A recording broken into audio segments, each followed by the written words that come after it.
Hey there, my name's Mark McCartney and I'm the host of the What is a Good Life podcast. Over the last 2 years, I've interviewed over 150 people around this question to provide you with tools and content to help you find and define your own answer to this question, while I'm also trying to share with you what I perceive to be more genuine expressions of the human experience. On the 19th episode of the What is a Good Life podcast, I'm joined by Dan Lawrence. Dan is head of consultancy at Dallington Associates, a Jungian psychoanalytic psychotherapist, and a social dreaming consultant. In this episode, Dan takes us on a journey from questioning where thoughts come from as a child to his investigation and work around dreams and social dreaming, outlining what we can learn from and how we can connect through sharing and engaging more fully with our dreams. While he also shares what he has learned from his vast experiences with Zen practice, silent meditation retreats, mat surfing, infant observation, and his recent ICU experience in Malaysia. Dan's life path to date includes being a derivatives trader for 11 years, studying to be a priest, becoming a Jungian psychotherapist, while also offering psychedelic integration therapy, all while practicing Zen for 25 years. His unique life experiences and perspectives make Dan one of the most insightful people I know, and someone who I always learn a lot from when I speak with. And so through listening to this episode, I'm sure you're going to both widen and deepen the scope of your investigation and indeed your awareness in contemplating what contributes to a good life for you. And if you enjoy this conversation, please like, share, and subscribe, as I'd greatly appreciate your support at this stage of my podcasting journey. And so without further ado, the 19th episode of the What is a Good Life podcast. Dan, thank you very, very much for joining me on the What is a Good Life podcast today. Having spoken to you once before, I've been very much looking forward to this conversation. Dan, as I tend to have the habit, I open up with the question of, is there a question that you're trying to answer as you move through life? I think it's probably the same question that, in a different way, I was asking myself when I was something like 3 or 4 years old, sat on the edge of my bed, struck by the fact that there was this inner life in my mind, and wondering where thoughts came from. And I think that's been a thread through my life, really, I think I've lost the fantasy of answering it definitively, but I've realized the worth of kind of following that question, both in terms of in an interior sense, in my own kind of inner life and my own mind and dreams, but also in the space between people as well. And in nature, I should extend it to. This question of where do thoughts come from? It's something I ask myself sometimes. I didn't come to it as early as 3 or 4 years of age, but it's something I ask myself in meditation sometimes now if I've got a particularly busy mind. And I love this idea that you said you've kind of let go of the desire to find the answer almost, or to know definitively where they've come from, because it always shuts my mind down when I reflect that question back to it. Where did that last thought come from? I think it's the wrong part of our mind that asks that question. I think it's the trap itself, So, we talked before about Ian McGilchrist's work in that sense. And I think in his language, it's the left hemisphere. It's this kind of part of our brain, mind, hyphenated, that seeks to kind of develop a body of knowledge about the world rather than relax into a sense of knowing the world and encountering the world and receiving the world in that sense. So it's a bit of a moot kind of question from that perspective. So what is that then, do you think? Like, is that just coming more into like a feeling of the world, an experience of the world? How would you kind of categorize that shift from maybe almost intellectually categorizing or cataloging the world? I'll just answer personally at my own experience, really. I think Yeah. I think it's really why I've been really interested in dreams over the years, because dreams, I think, are a type of thinking, what we might call proto-thinking or something, before thoughts develop into, the kind of chunks of data or information in that sense. So much more alive. You can't exhaust a dream. When you have a dream and you become curious about it, Jungian therapist, and within that kind of field, it's not about analysing the dream so much and gaining, again, knowledge about it or an understanding. The beauty of working with dreams is that something comes alive, something that is inexhaustible, kind of keeps opening out to new knowings and new versions of reality, maybe gives birth to new thoughts in that sense. I think personally, I relate it to, I love surfing, and in particular, I love mat surfing, which is surfing a thin bag of air, really, that you lay prone on. And there's something of a Zen practice about that for me. I've also practiced Zen for many years, and there's something about losing that desire to know, or to kind of capture the world in a snapshot, almost like a Polaroid photograph of knowledge or something, that is much more like being in a state of flow and responding to the world offering herself to you, in a sense. So, when you surf, if you surf well, you don't master anything. You don't master a wave, or, you might look good on a shortboard, kind of carving shapes, and I'd be lying if I said I wish I couldn't do that. But there's something about kind of responding moment to moment to the shift of energy in a wave that, to me, is far more about being alive. And, in the work that I do, having, spent thousands of hours now with people, I realize that most people want to feel alive. And to feel alive, you have to be connected to this river of life in you that maybe ends up at the end point of thought or an experience. But before that, there's something less wordy and more embodied in that sense, but also more kind of inside outside. You have to be in touch with what's going on around you, both outside of your own nature of mind, but also in nature itself. I belong into kind of Japanese approaches. There's a Japanese psychoanalyst, the late Shomen Morita, and one of the things I loved about his theory, he had this kind of ecological theory of psychotherapy. So you'd go and live in nature for a few weeks and go through 4 stages. And it kind of relied on a theory of consciousness that was what you might call peripheral consciousness, that through going through that Morita process, you remember or remind yourself that mind is found in nature. And, what we claim to be our thoughts are part of a much bigger kind of matrix of mind and thinking, in that sense. Man, I'd rather this wasn't a podcast right now, and I could just kind of sit on that and take a lot of that in without having to interrupt it or to probe around that with a question. That there's a really, I love this sense, and you touched on it before. Like the way you define dreams isn't necessarily what I have when I go to sleep, but it's also even just this space. You said it there really beautifully, like this space before thought, or this, like, thought is almost the end point of an experience which we capture, but it doesn't do justice to everything that just went before that. And like the final thought is almost not the culmination or the high point, but it's an expression of it. But it does a disservice almost to everything that's gone before it. When you think of this work in terms of social dreaming, was a concept that you brought to me when we chatted last time.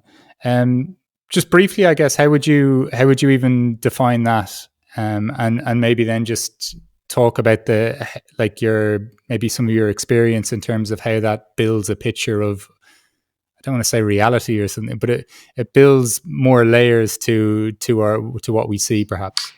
So I came across social dreaming about 20 years ago in London, and I think for me it really gave a language around this intuition that dreams weren't just my personal property, that there was this kind of field-like nature to dreams, in that sense, that connected the spaces in between us in that sense. So in social dreaming, the dreams, what you're really curious about are the dreams themselves, not the dreamer. And there's a kind of whole history to social dreaming. It relies heavily on the psychoanalytic world in that sense. I mean, Gordon Lawrence, who founded or maybe remembered social dreaming, because of course there's a long history of socially oriented dreaming in indigenous cultures, well beyond our kind of European, refining of it or rehashing of it in that sense. But Gordon Lawrence said that there are dreams in search of a dreamer, and really he was echoing the psychoanalyst Wilfred Bion, who said that there were thoughts in search of a thinker. So every thought that is ever thought exists, and we as human beings and psychological kind of human beings, it's our task really, both in childhood and as adults, to develop the apparatus to be able to think these thoughts and almost kind of give birth to them. So social dreaming from that perspective is a way of doing so in a social environment. So it's in two parts. So the first part of a social dreaming session is called a social dreaming matrix. And the word matrix was deliberate in that it comes from the Latin root for uterus. So it points you towards this kind of generative process. And as a social dreaming host, all I'm doing, the perfect social dreaming matrix as a host is that I say very, very little. I kind of do a short intro as to why we're there, maybe a little bit about dreams and dreaming, and a lot about the point of the matter is to kind of resist the need to interpret the dream or to trap it kind of in an individual meaning in that sense. Then what we're going to do in this matrix is we'll start with a nighttime dream, and then we'll gradually kind of just give voice to everybody's dreams in the groups as they arise, as they connect to the themes of other people's dreams and people's associations, what it reminds them of in terms of kind of memories or an image in their mind or an amplification, something from culture, a film, a character. And given I'm a Jungian therapist and I've been practicing Zen for many years, and mat surfing, I say they're the kind of three triad of my practice really, is I'm really interested in the dreaming moment to moment kind of reverie soaked part of our existence too. So if we're in a social dreaming matrix and there's something happening outside the window, it's a dream. It's part of what we bring in that sense. So I guess I'm influenced by Arnie Mindell's process work in that sense, in that he kind of widened this Jungian nature of dreams out from kind of nighttime dreams into this moment to moment dreaming reality, really essence level to things. And how would you describe to someone then this sense of dreaming while we're awake?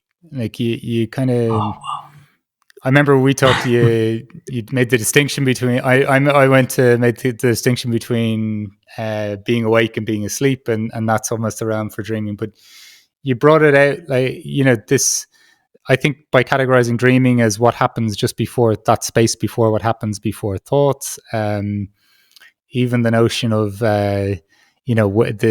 the dreams are waiting for a dreamer for them to come through almost, or this kind of sense. Like, how do you kind of differentiate between?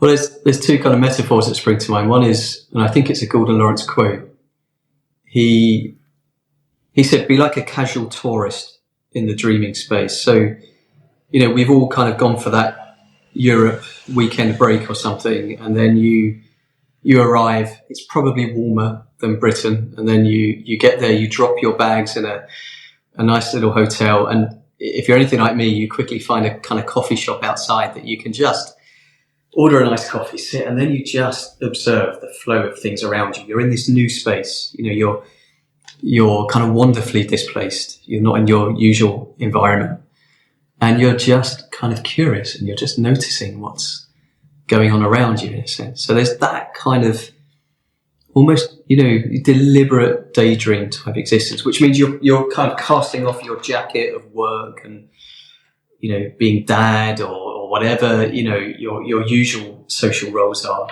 And you're just having a coffee and noticing the movement of things around you. So it's a bit like that. And then the other thing I'm reminded of is I hosted a social dreaming matrix last year for a group of people that had started meeting online during COVID. And they're a wonderful kind of group of people called New Artisans. And I'm just doing a couple of kind of trial social dreaming sessions for them. We had a really kind of lively kind of matrix with lots of dreams and associations kind of building up, and lots of quite clear themes in that in the second part of the work we could then discuss and start thinking and linking to the group and what was happening around them and stuff. And afterwards, one of the women that attended the social dreaming session, contacted me, and she said it was like being 2 streets back in her mind, in a sense. And she likened it to a visit to London.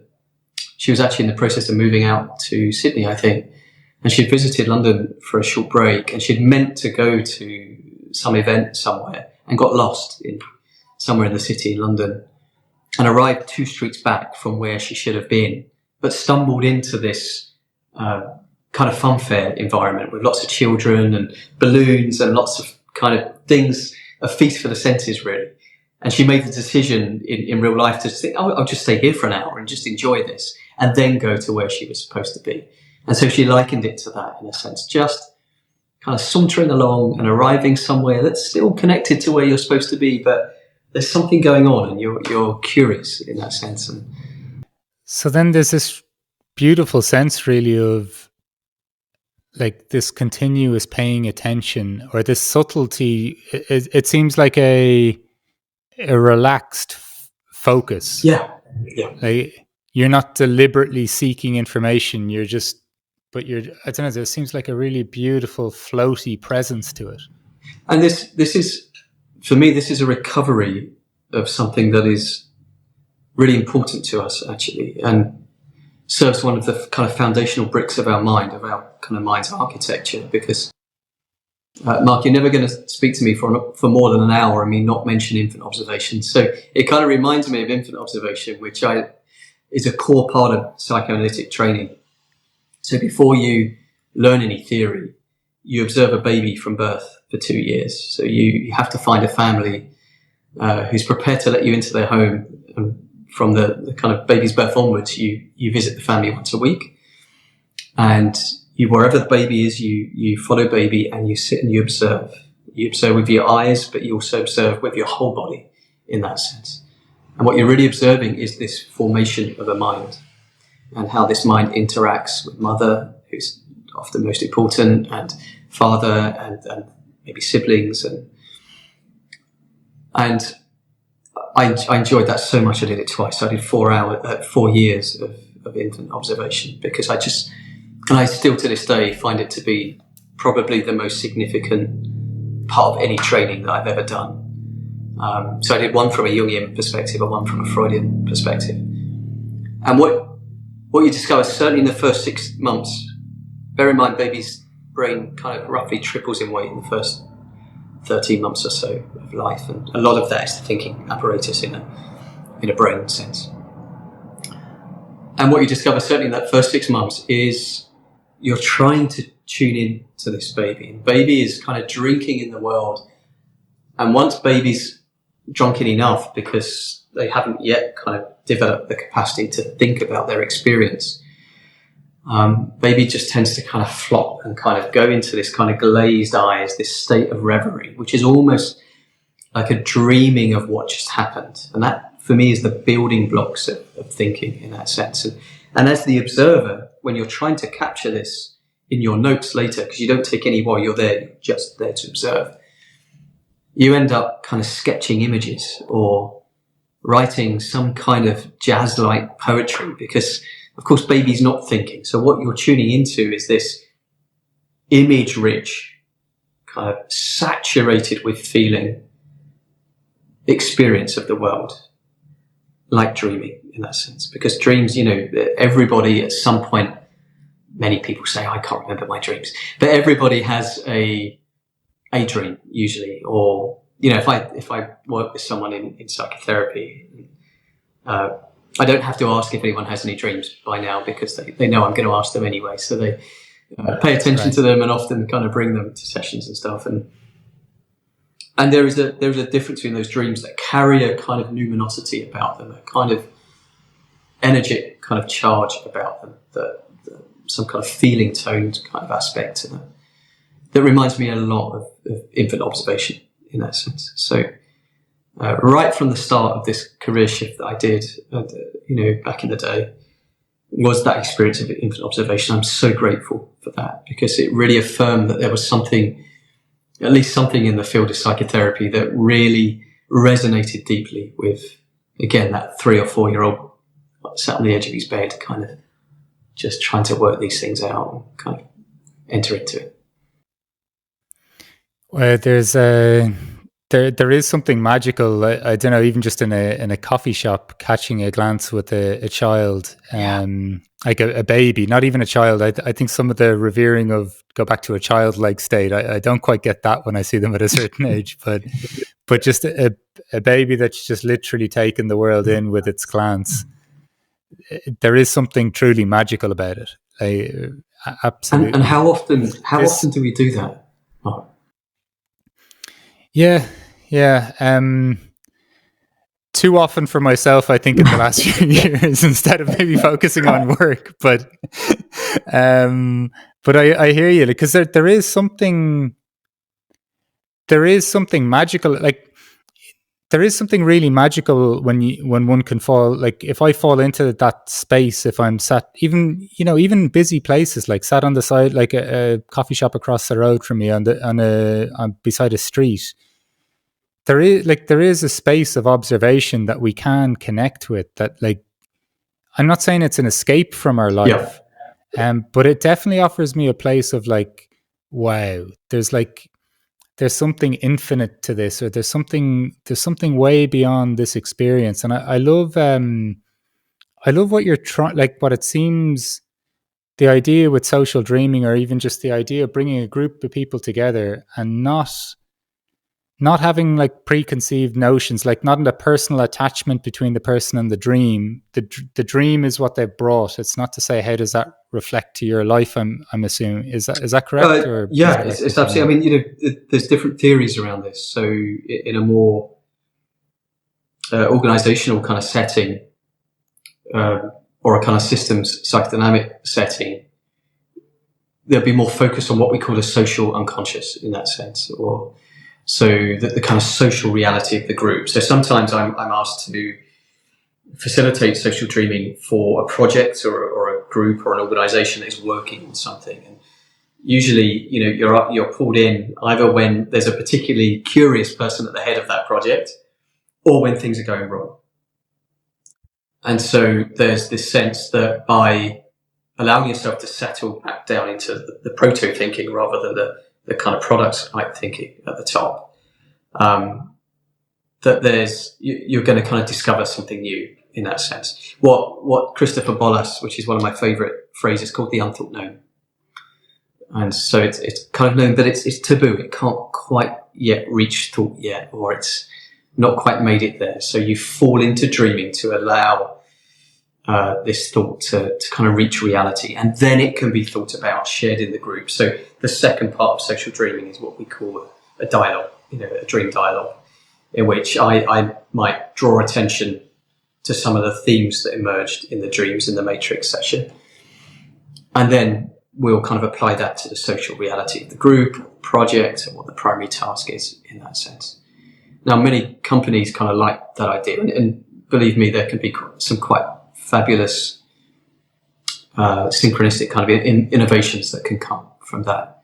I think over time, what I've loved more about social dreaming is this sense of communitas that grows in the group, because you may have two people who have worked together for many years, around a table or across the room from each other, and they know something about each other, but they're introduced to this kind of fluid knowing about, and there might be a commonality about their dream that demonstrates that they're more connected than they quite realize. And so the dynamics in the team begin to change. So you have this kind of implicit change that goes on in the organization, which I just love. If I do a series of social dreams for organizations, and there's the kind of the thoughts that emerge that might shift something in the project or produce a new trajectory. But what I really love is when the CEO or the project lead comes to me and says, "You know what? Our meetings are different all of a sudden. Something's shifted in the way that we hold our usual meetings and the way that we relate to each other." And as a psychotherapist, that's a lovely thing to hear. From just listening to that, I'm assuming, though, that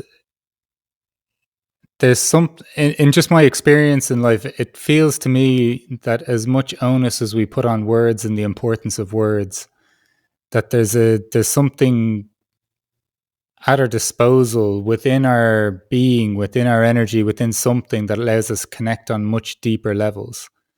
And this dreaming, like this, even though we're putting the dreams into words, it's like using a different language first. You know, the way sometimes when people speak different languages, they are different people in different languages.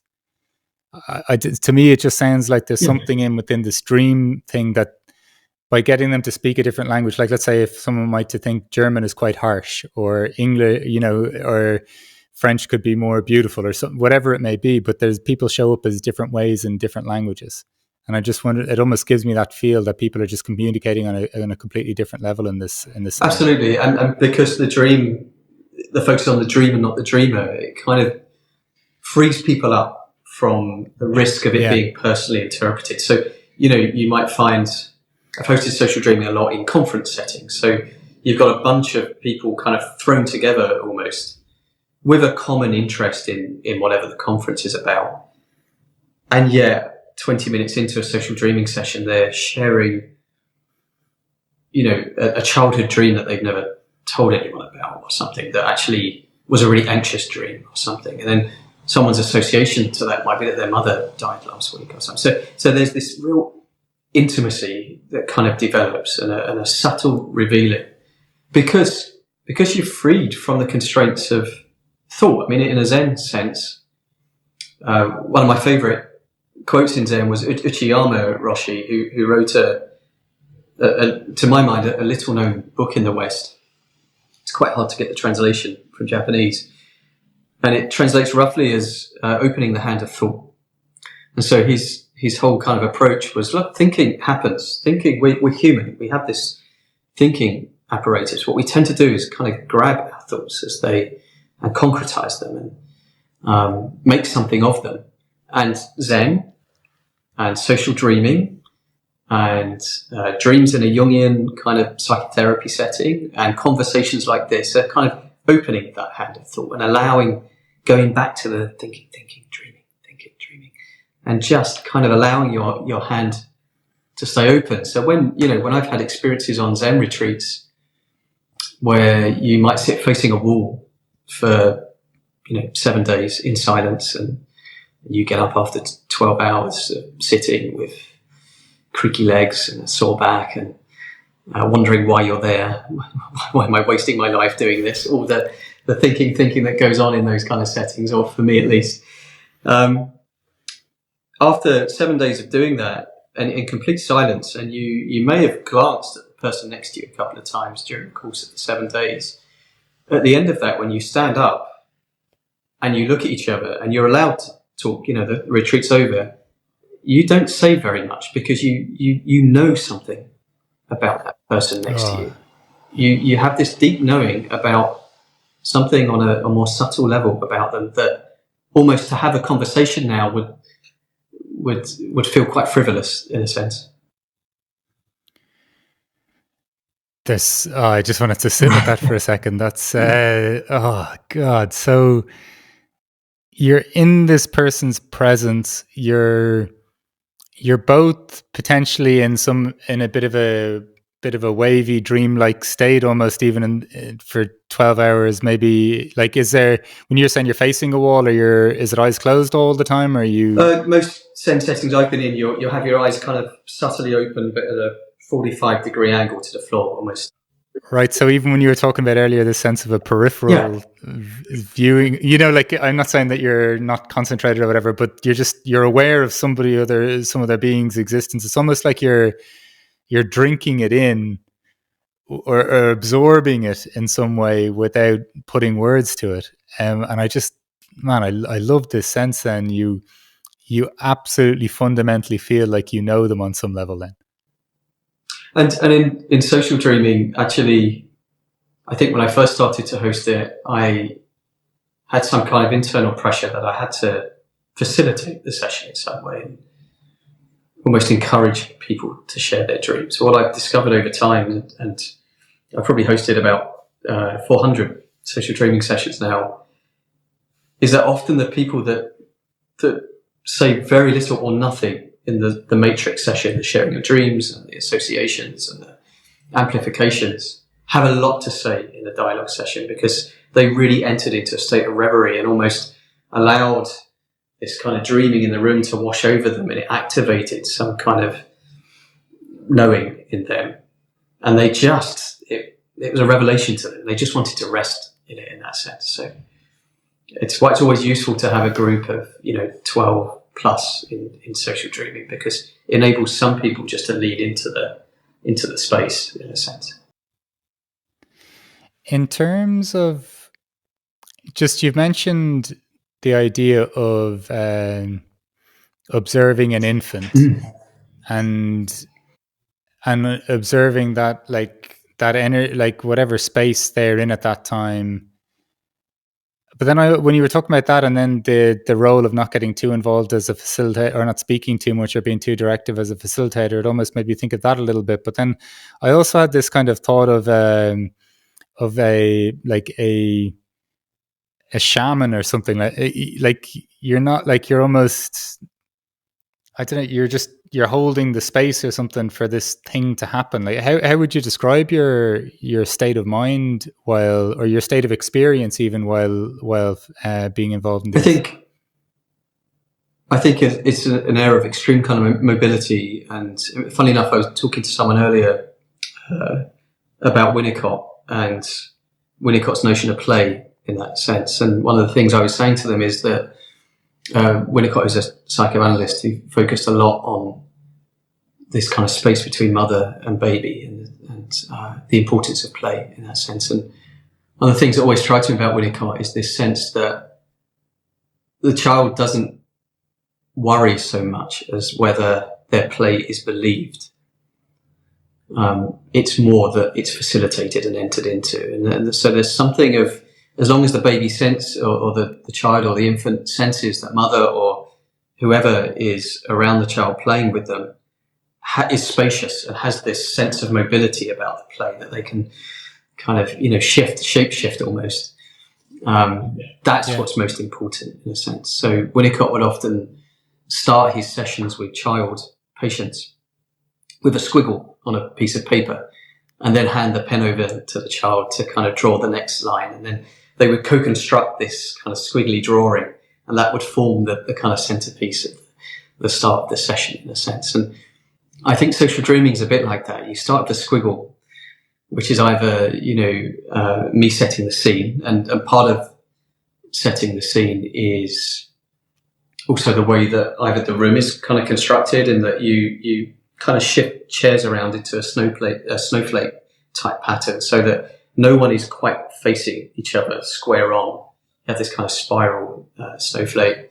Although I'm a little bit more kind of haphazard than that generally, but as long as nobody is kind of facing each other, so it disrupts that usual way of relating to whatever the other person is saying in that sense. And I'm reminded, I don't know why, I used to, for a while there, I used to make sure that everybody took their shoes off, and sometimes invited people to wear each other's shoes to really kind of displace them from, until I realised that the disgust that someone had about putting someone else's shoes on. But lesson learned indeed. But it's a bit like, you have this spine of rules, which is the kind of, I'm in a national advisory board for a psychedelic association.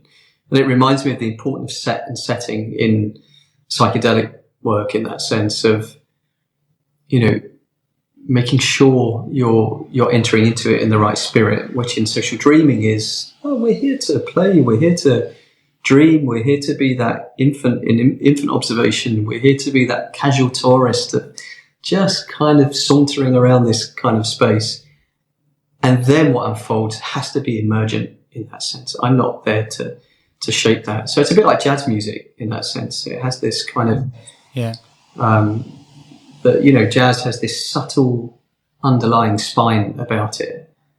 And then it appears haphazard, but it relies upon this sense of play in that sense. So just thinking then in terms of, even for an individual listening to this, what would you kind of, I'm not trying to say encourage or direct people towards, but even this this curiosity towards dreams. Like, what would you say would be a kind of a slight instruction as to what people could do with some of what you're saying here? Because I think you're sharing some really, I don't know, it makes me feel something there's a communication, there's an exchange at a almost like a subconscious level that is really real, or like that's deeply connecting. Like, I'm stumbling for a question here, I guess, but like, what could people, how could people integrate with this, even if not in a setting that we're talking about? Well, I like the phrase "opening the hand of thought," because I think we, certainly in the West, and one of the things that really drew me to Ian McGilchrist's work is this notion that the kind of attention we pay to the world changes what we experience in that sense. So if we rule out dreaming as just dreaming, meaningless kind of, almost, if we lose the spirit of dreaming, that actually it can inform us. It can be some kind of parable. It can, that dreams actually form the foundation of our thinking. They are, one way that I often describe social dreaming is as proto-thinking, because thinking is much more acceptable than the word dreaming in our culture, in a sense. So, I've turned up at, different organizational kind of consultancy pieces, and I've turned up and they'll have prepared for me, and they'll have a screen behind saying Dan Lawrence, social dreaming. And I walk in and they say, "Oh, here's Dan, and he's going to do some social dreaming with us." And you almost kind of see the hands kind of fold. Everybody thinking, "What do you mean social dreaming?"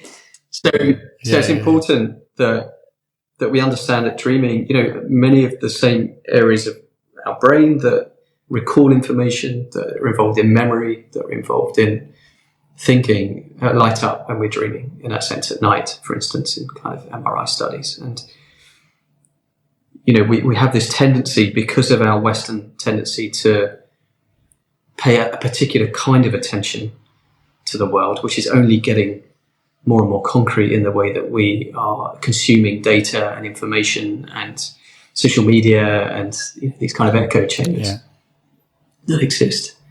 That this notion of dreaming is rather marginalized, and yet if we really start to pay attention to it, and it can be, Arnie Mindell has a phrase of flirts. I love that idea, partly because I love flirting, but I love this idea that the world kind of, this dreaming layer of things kind of flirts with us all the time. If we just, we just have to catch it as it's happening. If we just, what was that just happened? And just, rather than ask what was that, we can ask why was that?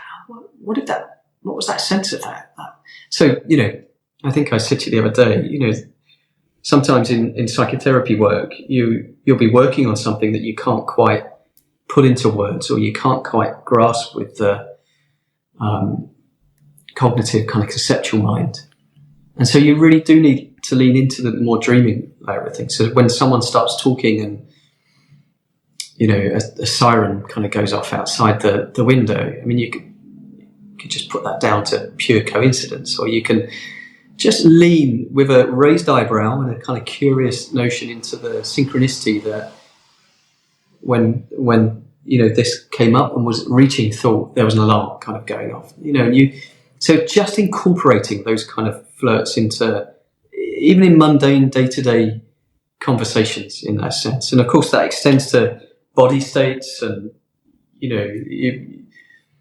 anything that is kind of non-ordinary, in that sense. That is, we have this consensus level of reality that we need to have 2 feet on the ground and to experience ourselves as a person, as Dan or as Mark, and have, the kind of relationships that we have. But then we have this kind of non-consensus kind of layer of reality that, one of the beauty of social dreaming is it points directly at that, because you might have someone over there have a dream, and then there's a gasp the other side of the room, and it relates to something that's going on, maybe in their life or last night, or a question that they've been really vexed by, in that sense. And suddenly it's like, oh my God, this space between us is alive. It's not just me and then there's you. There's this field that we kind of inhabit, in that sense. And I think as well, sometimes they can be quite pointed as well. Like even our own personal dreams. Like I had the very visceral experience of telling poor old Eckhart Tolle to fuck off in a dream this week. How did he take it? He was pretty chill, as would be expected. And but it's been kind of coming up. I've been a little bit laissez-faire with some of my specific mindfulness practices, if you know what I mean. That I've been gnawing at me a little bit, if you get me. So sometimes I do feel like it can be quite personal too, right? Like, or maybe I've just read something into that wasn't there, but it felt like that was coming from it. So, but I do think like there's this. The more we cut ourselves off from potential sources of experience as not, or as having utility and not having utility, it creates this very lopsided view of the world, I think, in the sense of like just to cut something off and say not just because it's not not completely congruent in the rest of this reality that you say that of course we need, but it's quite convenient to just kind of cut a large swathe of our experience off to not read. And we're encouraged to, because dreams can threaten us, right? They can threaten the status quo in that sense, and we're often encouraged to. I mean, lots of the, in my field in terms of psychology and psychotherapy, I don't think it's any accident that we've gravitated towards, generally in terms of what's commissioned in the NHS and stuff like that, towards models that leave out dreaming in a sense, and then you get these big, say, film production companies. I mean, again, it's no accident potentially that DreamWorks is called DreamWorks in a sense. So you have these big kind of media companies that are doing our dreaming for us, so we don't have to do it for ourselves anymore in a sense. And right. It's a bit like when I go to the cinema. As much as 4D films are fabulous, it's almost like it's too much imagination. I would rather rely on my own in that sense, Yeah. So, and that's increasingly, with virtual reality and stuff, what is taking the place of our own kind of alive dreaming? We just consume these prepackaged dreams, which I think is a pretty dangerous thing at a collective level over time. Yeah, because even I think with our nonstop access to entertainment, essentially, it does like I think for a human, whether it's in terms of our own natural development, I think we always kind of have this idea that we must be doing something, but I often think that we just need the space to grow naturally, like almost to have white space in our minds, in our experience, or even periods in our day where we don't have to do something, and just to see what emerges. But with the prevalence of technology as well now, we're closing the door on that ourselves, whether you want to say voluntarily or by manipulation or whatever. But those spaces or those pockets just to see what emerges. I don't know. I think in tandem with the dreams being a little bit vilified in terms of how much weight they carry in terms of waking life, sleeping life, whatever way you want to characterize it. I think that can be quite unfortunate in the sense of our experience, our senses, and our imagination. Absolutely, and of course, from a part of Jung's genius, from a Jungian perspective, these things that this wisdom, for want of a better word, that seeks expression in our conscious lives will have its say, and if we don't pay attention to dreams, that's when we suffer some kind of pathology in that sense. And that's why our dreams are often, from a Jungian perspective, they're compensatory. They offer an alternative view to what our conscious attitude is towards something. So we might have some kind of rather strange dream that is really, it's not that the dream is telling us what to do, it's offering a kind of balancing act. And then we hold our conscious attitude and this unconscious dreamlike version. And if we can hold the opposites together enough, then a third kind of symbol will unite the two and we can move forward in that sense. So they really, from a Jungian perspective, that it's alive and it offers us,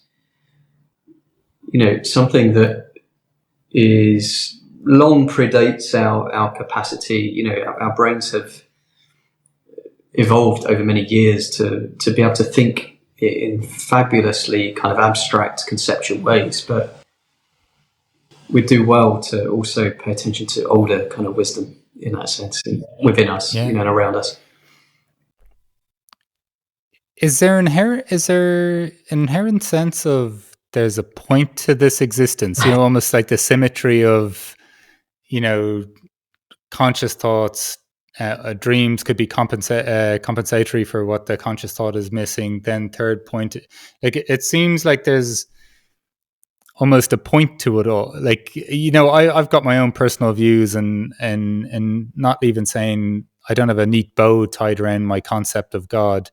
And I don't even know how that relates then to the purpose of an individual human's experience. But is there like a sense even in some of the work of even Jung that you're referring to there, that without naming what the point of it all is, that there is a symmetry to all of this, or that there is some like I'm not asking, like I'm just even asking for your own personal reflections, not to speak on the universe's behalf here. Like I mean, I joking aside, I think this is where I tend to fall silent in a sense, and I've long been influenced by monastic figures over time, because I think there's something about the archetype of the monk that isn't about arriving at a final kind of destination or a final kind of answer to that question. But I know that you're not asking for that anyway, but it's that movement to always go beyond what is known at the moment, in a sense. And, you know, my favorite Zen phrase is "not knowing is most intimate," which I think is just the most beautiful way of describing where you might get to over a lifetime of, whether it be Zen practice or mat surfing or mindfulness, or, you know, whatever your particular bend is in that sense. I think the arrival point is a genuine not knowing in that sense, because then you're most intimately in that sense of something that is emergent and alive. So I've always been drawn to apophatic kind of notions of, you know.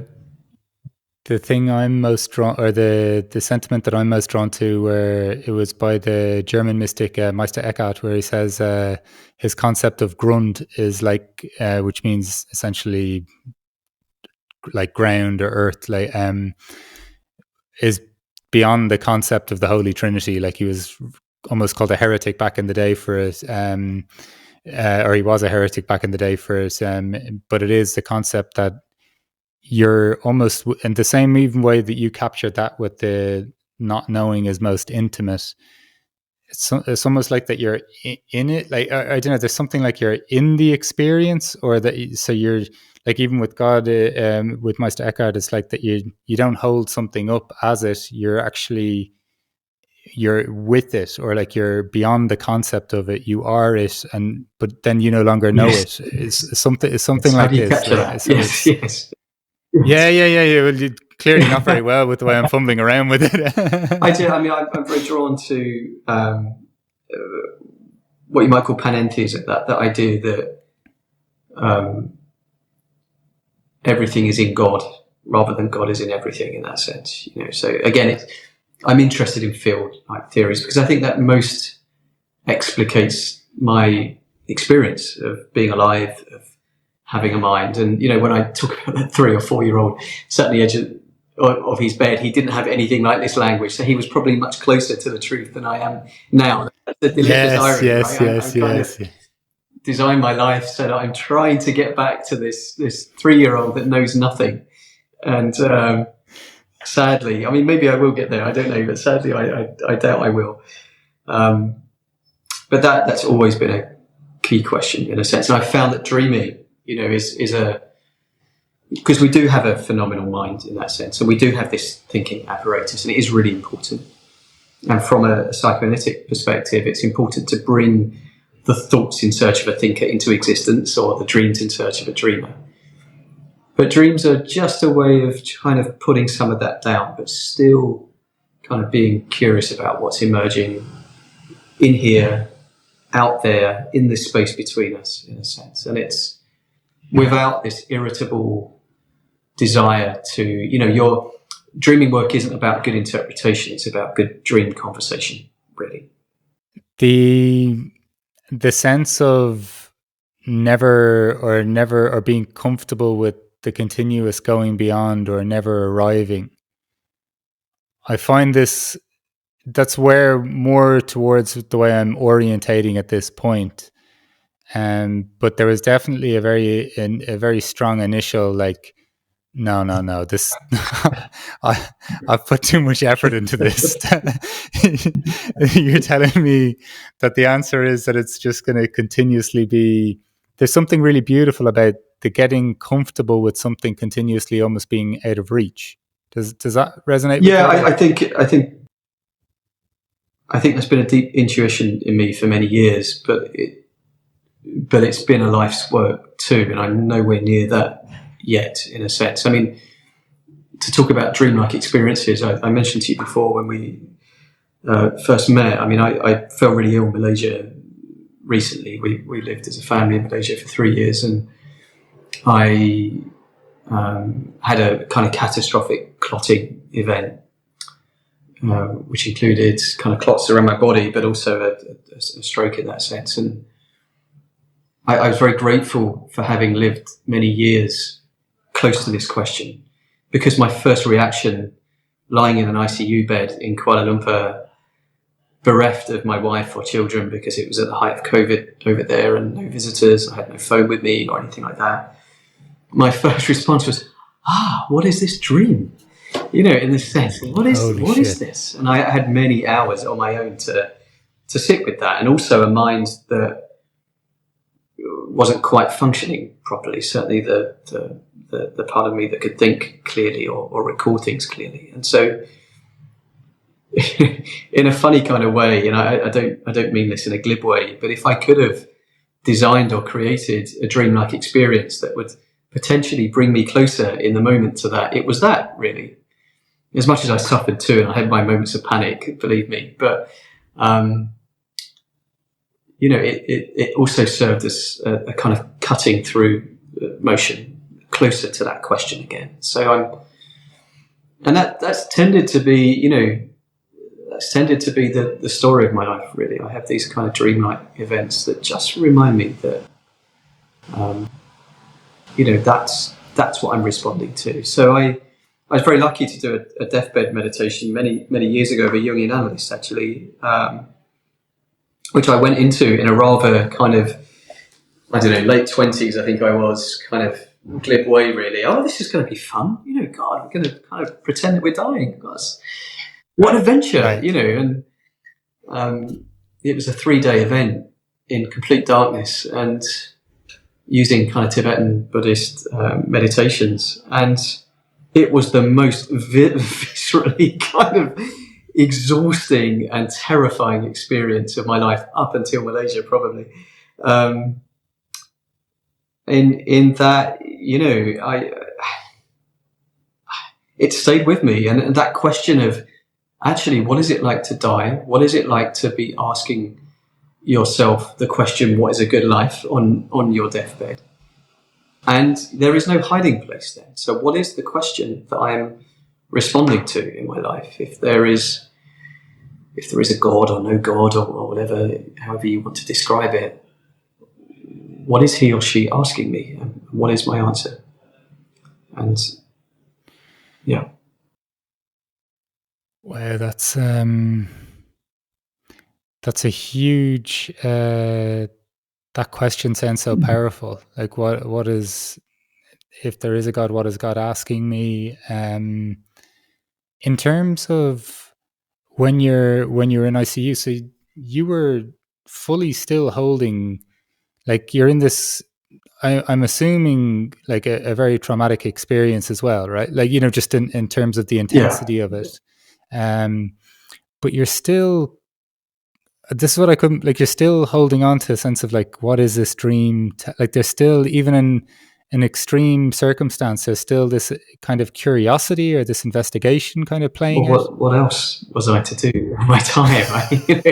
I was hooked up to 3 lines of clotbusters. They couldn't operate because of where some of the clots were. I would have had a major heart attack. And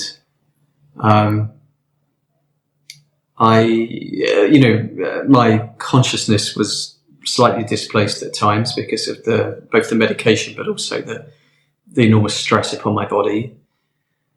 And I spend my life kind of paying attention to the dreaming layer of things. And here I was with nothing else to do. And, you've got to be careful what you ask for, right? I kind of, I have to say, Mark, it relies upon, and I really do have to say this, I'm able to do this shamanic type work and this shape-shifting like existence in my professional life because I'm married to an Irish woman who's very grounded, very much 2 feet on the floor in that sense. And as much as I was apart from her in that hospital room, I very much felt her presence close to me too. Oh, that's so beautiful, man. And like even just in the sense of what you're kind of touching on in terms of the connection between people beyond the words, beyond these acts, like that's really, really beautiful, man. Just in terms of what you've touched on the word alive, you've mentioned the word aliveness a couple of times.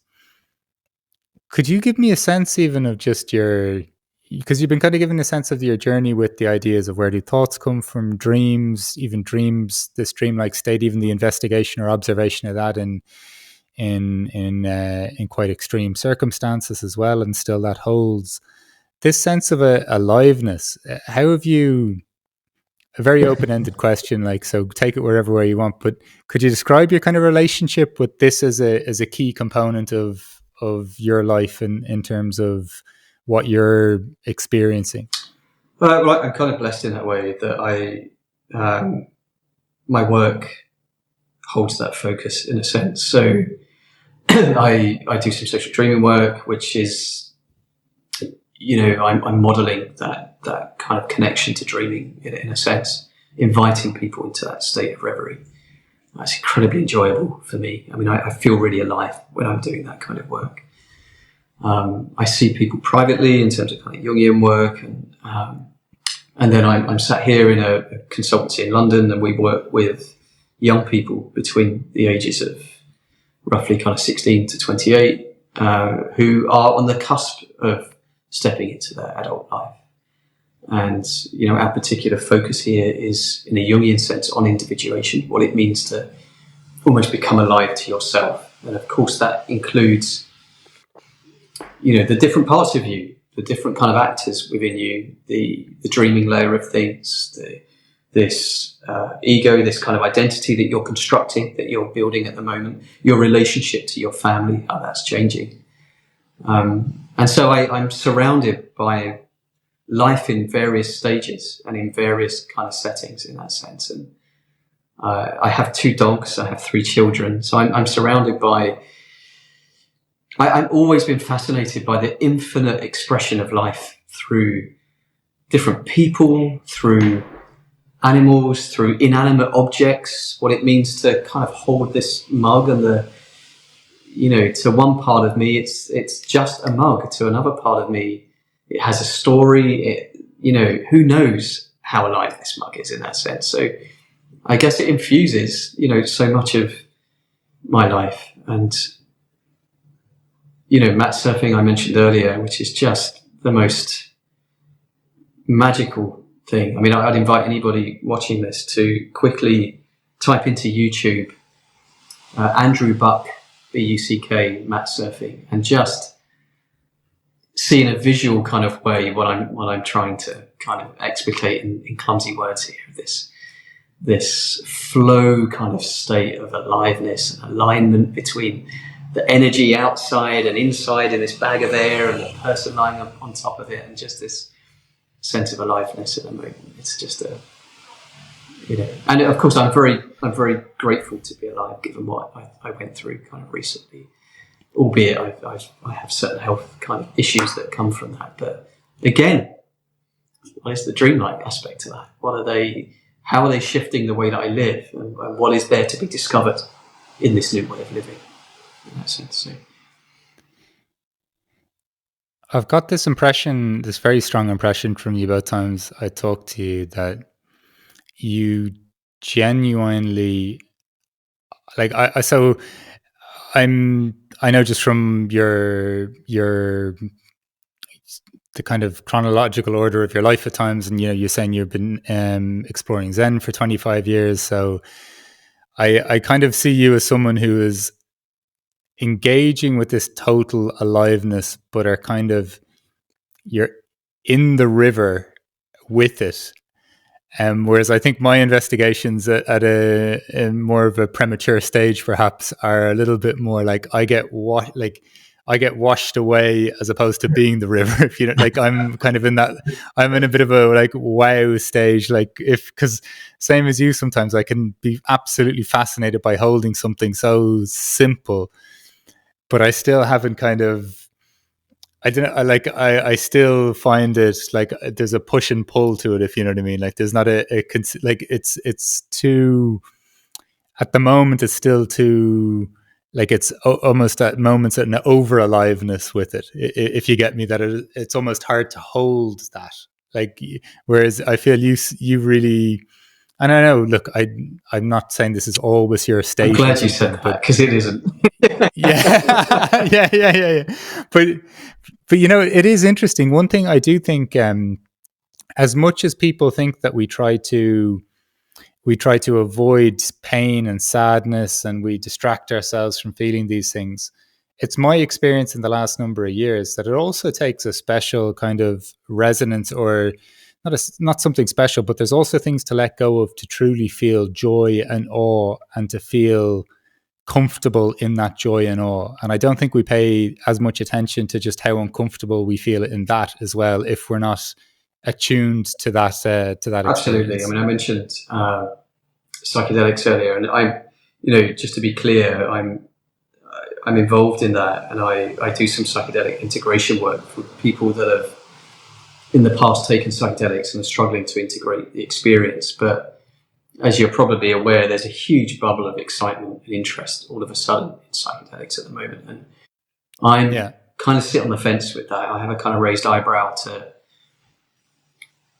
some of the kind of inflationary kind of aspects of that, because it's I think there is a role for psychedelics going forwards in mental health, but it's not going to solve everything. Of course, that's a lovely dream and fantasy, but it's some reality to it. But I connect that thirst and that sudden excitement with that around the fact that people are constrained. We are living in a society where, you think about social media, there's a gaze upon everything that you do. And certainly these young people, they live their lives in the gaze of others, which really is quite tightening and constraining. So psychedelics offer this kind of split off experience over there, that you can have this experience of extreme mobility and freedom, and hopefully integrate something of that back into your life. My first career was on the stock market. It was on the futures market and the live floor, which is incredibly noisy, colourful, aggressive, environment in that sense. It's an absolute cacophony of aliveness in that sense. So, I've gravitated to, I'm getting older now, so I tend to spend more time and appreciate more silence. But that is on the bedrock of being in a flow of a very different, very version of aliveness in that sense. And I think, from a Jungian perspective, again, if I do have moments of real genuine being in the flow, it relies upon the fact that I allow myself to not be in the flow too. So, there's not much of Netflix that I haven't seen, really. I'm voracious. I'm up all night watching kind of numerous Netflix series, and if I play squash, I'm vicious. I kind of love the screamy, shouty aspect of that. Because the benefit of doing Jungian work from one perspective is that you enlarge the boundaries around which you can move. So, we're here talking about this stuff from a more kind of spiritual, peaceful aspect, but we must not ignore, the more egoic version of that too, Yeah, absolutely, and that's very encouraging to hear that we probably share some similarities in terms of. I'm picturing a tennis match with my brother when I was younger, and my racket somehow ending up on his side of the court.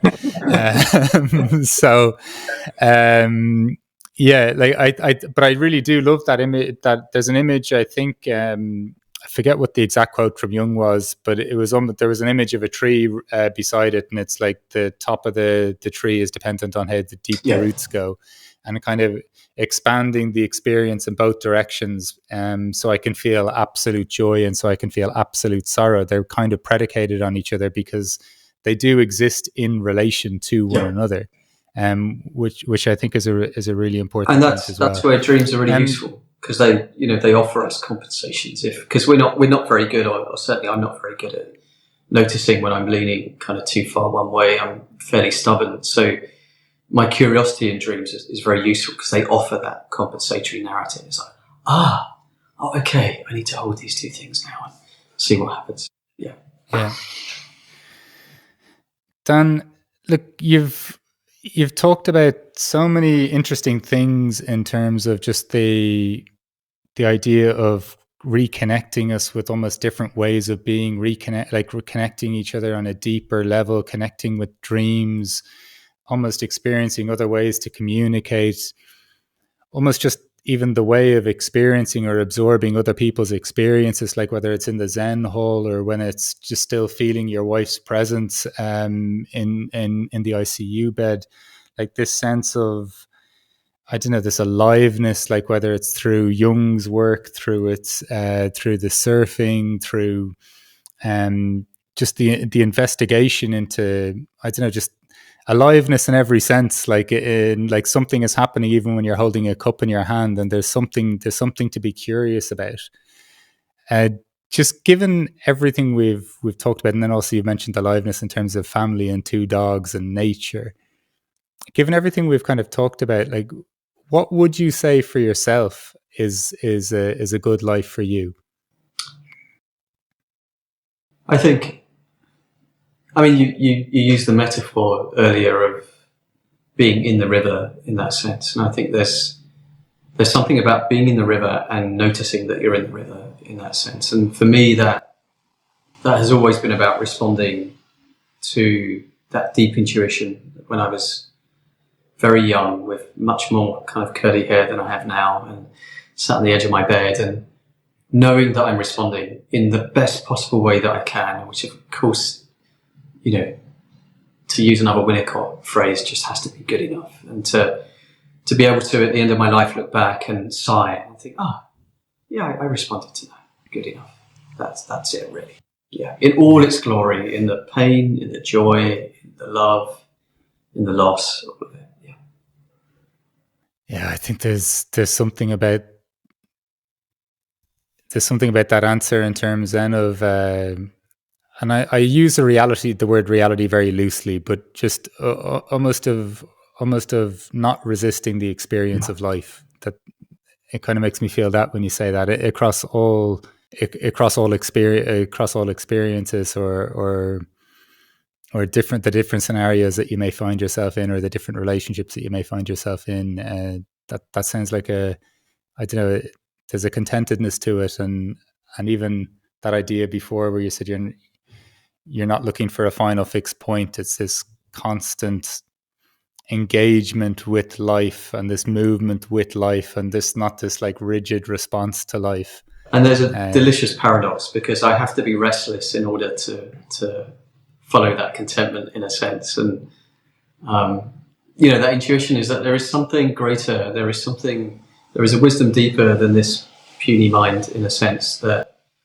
I do well to lean into. So whether it be dreaming or Zen or any of the other things that we've mentioned today, they're all pathways in the same direction, in essence. Yeah.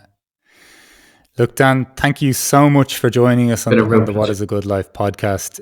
Yeah, it's been a real pleasure for me too. I'm going to enjoy listening back to this one. Look, I very much look forward to staying in touch with you again, Dan. But once again, thank you for your time.